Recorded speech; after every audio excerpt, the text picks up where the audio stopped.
What is up guys, welcome back to another GeekaWhat video, and today we're looking at the performance of my latest $5,000 Threadripper gaming PC build. You can find a link to the original build video in the card section here, but in today's video I'm going to take a deep dive into the exact performance figures and also try to dispel some concerns about air cooling Threadripper using Vega 64 over a 1080 Ti and more. So let's jump into some benchmark figures and see just how well this machine performs.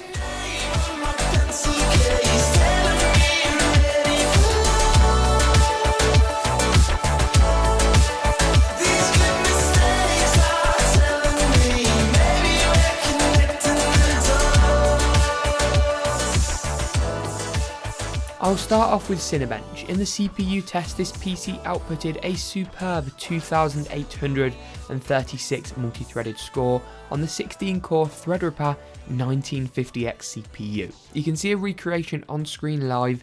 It is bonkers. The GPU fared equally impressively well, with 93.45 frames per second average outputted by Cinebench. Moving on to 3D Mark's Firestrike, the Firestrike benchmark produced an overall score of 16,782, with graphics coming in at 20,226 and physics at a whopping 24,912. The very high physics score here can definitely be attributed to such a powerful CPU, of course 16 cores and 32 threads. Looking at the DirectX 12 3D Mark benchmark called TimeSpy, I saw an average score here of 6,992.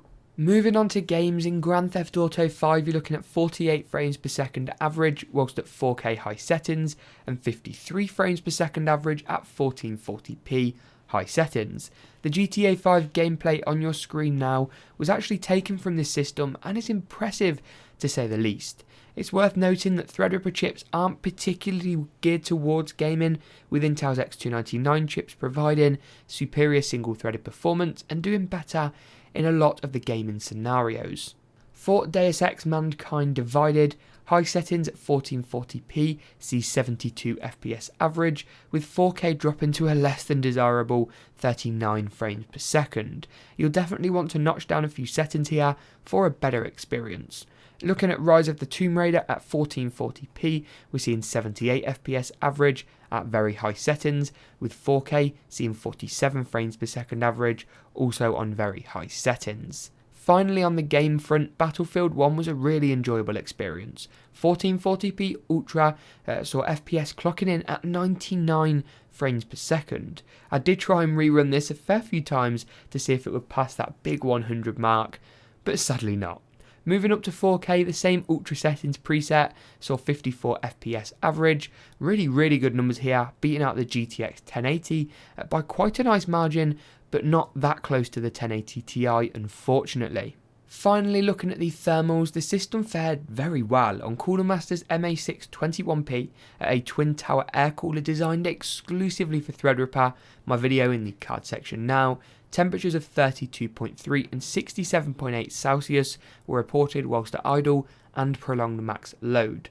This is a really reassuring numbers given the doubts I know a lot of people had about air cooling such a powerful CPU.